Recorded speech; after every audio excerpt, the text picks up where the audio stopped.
Assalamu alaikum student mathematics 4024. Welcome to Maths Guru. I hope you all are fine. I am fine too. Alhamdulillah. Students, again we are solving the same exercise, that is exercise 9C. The book is D3. This time we are solving question number 15. ठीक है, 3D word problems का ये question है. अच्छा, इस question में figure is already there और जल्दी से जो है वो क्वेश्चन को देख लेते हैं. हमारे पास जो है वो एक क्यूबॉइड है. ठीक है, the figure shows a block of would in the shape of a cuboid. अब ये जो है ना क्यूबॉइड है. सही है. अब क्यूबॉइड का मतलब ये होता है कि इसमें जो बेस है वो रेक्टेंगल है. ठीक है ना, तो इसमें 6 रेक्टेंगुलर फेसेस हैं. तो क्यूबॉइड उसने जैसे ही बोल दिया ना, तो हमारे जहन में ये चीज़ आ गई कि भाई इसमें 6 रेक्टेंगुलर फेसेस हैं. अब इसमें जो डायमेंशन दी हुई है हमारे पास, ये 10 सेंटीमीटर है, this is 8 centimetre, this is 6 centimetre. अच्छा, अगर ये 6 सेंटीमीटर है तो डेफिनेटली ये वाली भी 6 सेंटीमीटर होगी, ये वाली भी 6 सेंटीमीटर होगी और ये वाली भी 6 सेंटीमीटर होगी. अगर ये 8 सेंटीमीटर है तो दिस इज 8 सेंटीमीटर, ये भी 8 सेंटीमीटर होगी और ये वाली भी 8 सेंटीमीटर होगी. ये 10 है तो दिस इज ऑल्सो 10 सेंटीमीटर, ये भी 10 सेंटीमीटर है और ये भी 10 सेंटीमीटर है. तो ये सारी चीज़ें अंडरस्टूड हो गई हैं. ठीक है. अच्छा, उसके बाद जो हमें दो चीज़ें फाइंड आउट करनी है. The first thing is the angle A B C. ठीक है. अच्छा, अब एंगल एबीसी अंदर तुम्हें रेड कलर से ये जो डॉटेड लाइन है ना, इससे ये ट्रायंगल नजर आ रहा है. ये क्यूबॉइड के अंदर है ट्रायंगल. सही है. ये क्यूबॉइड के अंदर उसने एक ट्रायंगल बनाया हुआ है ए बी सी. अच्छा, अब ये जो ट्रायंगल है ना, ये इस तरह है कि अगर तुम जो बैक वाला जो इसका जो रेक्टेंगल है, मतलब जो बैक साइड वाला रेक्टेंगल है, ये इसकी एक साइड जो है ना इसका डायगोनल बन रही है. सही है.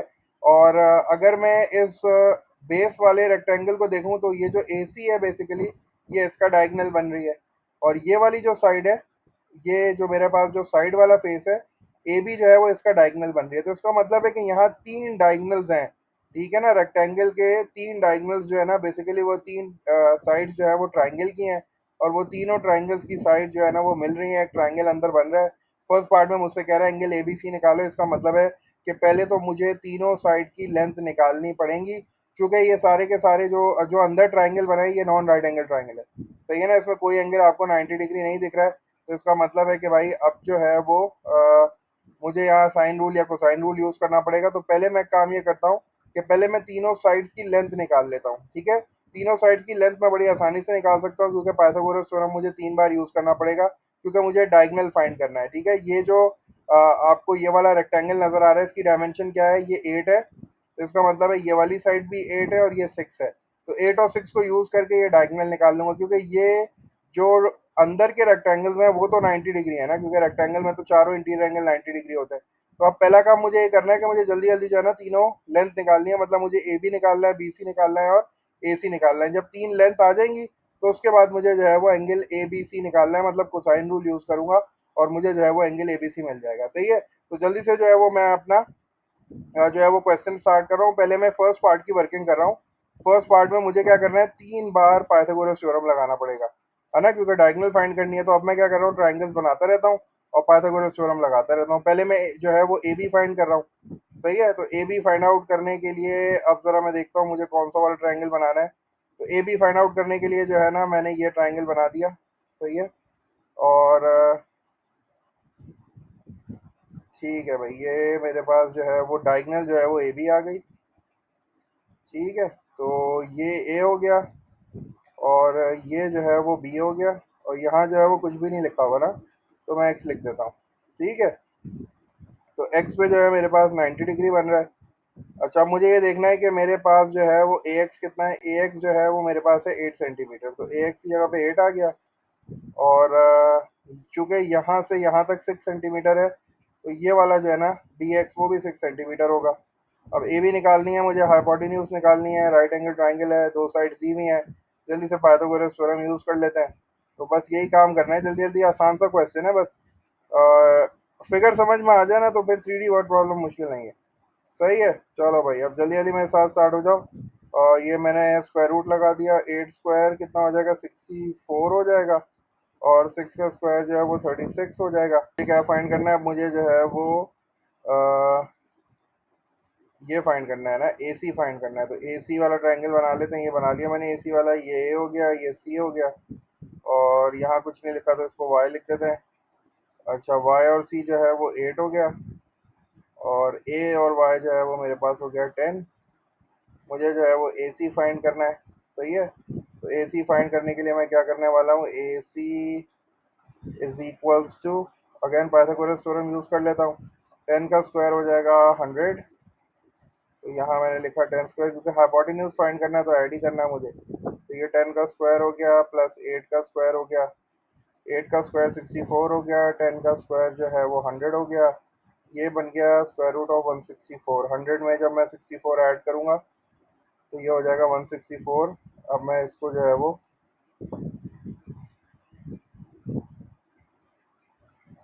चलो मैं एक काम करूँगा बाद में जो है ना, या बल्कि कर लेते हैं, चलो इसको बता दो जल्दी से। स्क्वायर रूट ऑफ 164 कितना आ रहा है?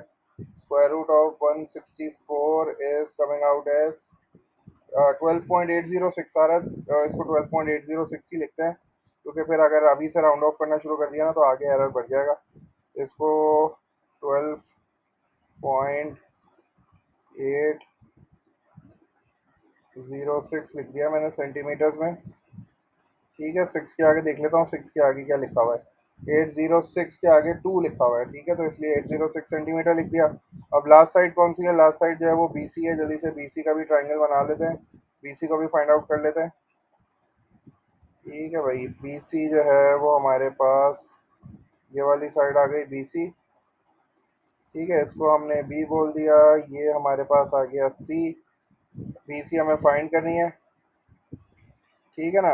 अच्छा, ये 10 है तो ये वाली साइड अगर 10 है तो ये बैक साइड वाली भी 10 हो जाएगी, और अगर ये 6 है तो फिर ये वाली भी 6 हो जाएगी ना। तो इसका मतलब है यहाँ मैंने 6 लिख दिया और यहाँ मैंने 10 लिख दिया।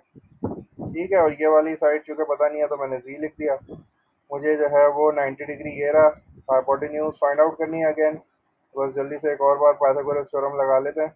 तो ये मेरे पास आ गया, B C is equals to square root 10 का स्क्वायर 100 हो जाएगा, और 6 का स्क्वायर जो है वो 36 हो जाएगा। तो ये मेरे पास बन जाएगा स्क्वायर रूट ऑफ 136 ना। तो इसका भी स्क्वायर रूट फाइंड आउट कर लेते हैं। ये 10 स्क्वायर हो गया, ये 6 स्क्वायर हो गया, ऐड करूँगा तो आ जाएगा 136। तो अब जल्दी से कैलकुलेटर यूज़ करते हैं और देख लेते हैं कि what is the square root of 136। तो 12 का तो 144 होता है, 12 से कम ही होगा ये। स्क्वायर रूट ऑफ 136 कितना आ रहा है मेरे पास? 11.6619 आ रहा है, तो 11.662 कर देता हूँ, सही है। तो 11.662 कर दिया। 3 डेसिमल प्लेस इसलिए ले रहा हूँ ताकि मेरा जो आंसर है ना वो बिल्कुल एक्यूरेट आ जाए सेंटीमीटर। अब मेरे पास तीनों साइड्स आ गई हैं। अब मैं जल्दी से ट्राइंगल बना लेता हूँ। ये वाला जो ट्राइंगल है किस तरह दिख रहा है? ये इस तरह आ रहा है, ए बी और सी। ये इस तरह ट्राइंगल बन गया है, ठीक है। अच्छा भाई, ये जो है मेरे पास हो गया सी, इसको मैंने बोल दिया ए, और ये बी हो गया। अब तीनों साइड की लेंथ है मेरे पास। अब मुझे जो है फाइंड क्या करना है? मुझे angle A B C find करना है, मुझे ये वाला एंगल फाइंड आउट करना है। लेंथ मेरे पास कौन सी है? ए बी कितनी आ रही है? 10। ए बी की जगह पे मैंने 10 लिख दिया। और ए सी कितनी आ रही है? ए सी आ रही है 12.8। अभी मैं जो है वो एक एक डेसिमल प्लेस तक लिख रहा हूँ, बाकी जब वैल्यूज पुट करूंगा ना तब तीन तीन करूंगा। और बी सी कितनी आ रही है? 11.6। ठीक है, तो 11.662 आ रही है। फिलहाल मैं 11.6 लिख रहा हूँ।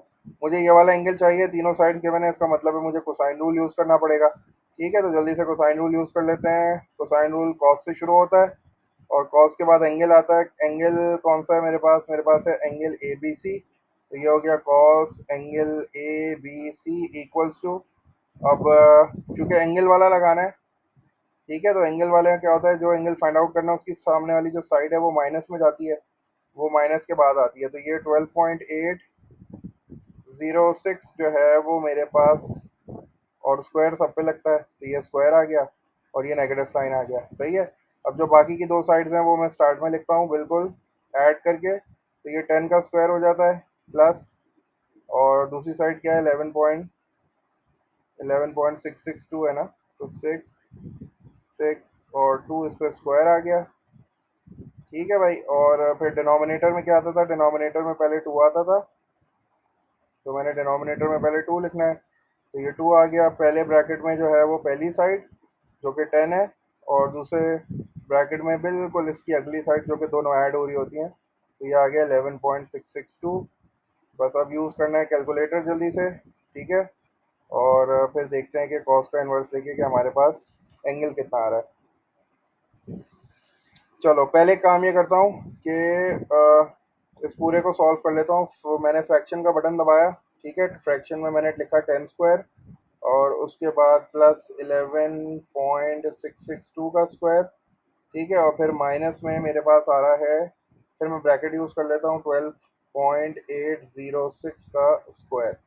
सही है ना। तो ये तो मेरा न्यूमरेटर हो गया। डिनोमिनेटर में मैं 2 और ब्रैकेट में लिखता हूँ 10, ब्रैकेट क्लोज, फिर ब्रैकेट, और ये हो गया 11.662। ठीक है भाई। इक्वल्स टू प्रेस किया मेरे पास, तो मेरे पास जो आंसर आ रहा है वो आ रहा है 0.3087। ठीक है, तो 309 कर देता हूँ इसको।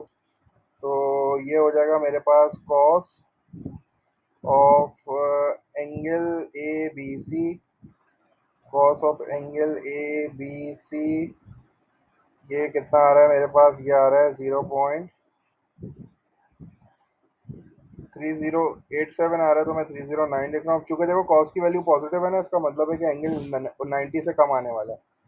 सही है। तो अब मुझे क्या करना है, मुझे एंगल निकालना है, तो कॉस को शिफ्ट करना पड़ेगा। तो बस अब मुझे क्या करना है, मुझे शिफ्ट दबाना है और कॉस दबाना है और आंसर लिख के ब्रैकेट बना के अंदर रख देना है। तो 72 जो है ना मेरे पास एंगल आ रहा है, इसका मतलब है कि 72, हाँ 90 से कम है ना 72, तो सही है। तो angle A B C is coming out as 72, और 72 के आगे जो है ना जीरो है, 72.017 है। तो मेरे ख्याल से 72 डिग्रीज जो है ना, that is the best answer. Angle A B C की वैल्यू मैंने फाइंड आउट कर लिया है। एंगल ए बी सी जो है वो मेरे पास आ रहा है 72 डिग्रीज। तो ये तो फर्स्ट पार्ट हुआ है भाई। फर्स्ट पार्ट की वर्किंग देख रहे हो कितनी सारी है। तो बस ये है कि वर्किंग बहुत आसान थी, लेकिन ये है कि ज़्यादा काम था। बस 3 बार मैंने पाइथागोरस लगाया, तीनों साइड फाइंड की, उसके बाद एंगल फाइंड आउट कर लिया। सेकंड पार्ट में कह रहा है area of the surface that is to be coated with the varnish. अब मुझे एरिया निकालना है, एरिया ऑफ ट्राइंगल निकालना है, मतलब एरिया ऑफ द सरफेस। ये पूरा का पूरा जो ट्राइंगुलर सरफेस है ना, इसको मुझे जो है ना कोट करना है। तो इसका एरिया निकालने के लिए area of triangle, area of triangle, और चूंकि ये नॉन राइट एंगल ट्राइंगल है तो नॉन राइट एंगल ट्राइंगल का फॉर्मूला यूज़ करते हैं, हाफ होता है उसमें। और चूंकि मैंने अभी एक ही एंगल फाइंड किया तो मैं यही वाली दो साइड दे रहा हूँ, ठीक है। तो चूंकि मैंने ये वाला एंगल फाइंड कर लिया है 72, तो इसका मतलब है कि अब मुझे यही दो साइड देनी है। मैं 10 लूंगा और 11.6 लूंगा। तो बस साइड वन कितनी हो गई, साइड वन इज 10, और जो साइड टू है वो कितनी आ रही है, दैट इज 11.662। ठीक है, तो 11.662 आ गया। और चूंकि ये एरिया के फॉर्मूले में साइन आता है, तो साइन ऑफ द एंगल, तो साइन 72 हो गया। बस अब जल्दी से कैलकुलेटर यूज़ करते हैं दोबारा और एरिया फाइंड आउट कर लेते हैं। देखते हैं एरिया कितना आ रहा है इस ट्राइंगल का। तो अब मैं इसको कैसे करता हूँ, मैं पहले ऐसे करता हूँ कि साइन 72 निकाल लेता हूँ। साइन 72 इक्वल्स टू, जो भी आंसर आ रहा है उसमें मल्टीप्लाई कर रहा हूँ 11.662। ठीक है, जो भी आंसर आ रहा है उससे 10 को मल्टीप्लाई कर रहा हूँ, और जो भी आंसर आ रहा है उसको डिवाइड बाय 2 कर रहा हूँ। तो मेरे पास जो आंसर आ रहा है 55.456 आ रहा है, तो इसको 55.5 कर देता हूँ। ठीक है, तो area of this triangle is coming out as 55.5, और चूंकि ये एरिया है तो area will always be in square. यहाँ सेंटीमीटर्स है तो ये सेंटीमीटर स्क्वायर हो गया। तो ये दो दो पार्ट्स क्वेश्चन नंबर 15 था। ठीक है, थोड़ी सी वर्किंग लंबी थी, बस बाकी काम बहुत आसान था। और इसमें देखो कोसाइन, इसमें कोसाइन रूल भी आ गया, इसमें जो है वो एरिया ऑफ ट्राइंगल भी आ गया, इसमें पाइथागोरस थ्योरम भी आ गया। तो बस ये है कि इसी तरह के क्वेश्चंस जो है ना उनकी प्रैक्टिस करते रहो, क्योंकि असेसमेंट में इसी तरह का क्वेश्चंस आता है जिसमें मल्टीपल कॉन्सेप्ट्स आपके जो है ना वो एक ही सवाल में चेक हो जाएं। मतलब ट्रिग्नोमेट्रिक रेशियो भी आपको जो है वो देख ले, और वो पाइथागोरस भी अप्लाई करवा दे, साइन रूल कोसाइन रूल भी करवा दे, एरिया ऑफ ट्राइंगल भी करवा दे। तो ये बड़ा अच्छा सा क्वेश्चन था, इसलिए मैंने सोचा कि इसका सोल्यूशन तुम लोगों के साथ शेयर करता हूँ। पास पेपर में भी मैंने जो है ना इस तरह का एक क्वेश्चन देखा हुआ है, तो लाजमी इस क्वेश्चन को देखना। आई होप ये वीडियो तुम लोगों के लिए हेल्पफुल होगी इंशाल्लाह। अब मैं एक्सरसाइज 9B के एक दो क्वेश्चन हैं, रिक्वेस्ट आई हुई है, तो वो मैं इंशाल्लाह उनके सोल्यूशन तुम लोगों के साथ शेयर करूंगा। आई होप वो वीडियोस भी हेल्पफुल होंगी। बाकी है कि तुम लोगों को अगर कोई क्वेश्चन सॉल्व करवाना है तो लाजमी मुझे बता देना, इंशाल्लाह I will help you with the video. Until then take care, अल्लाह हाफिज़।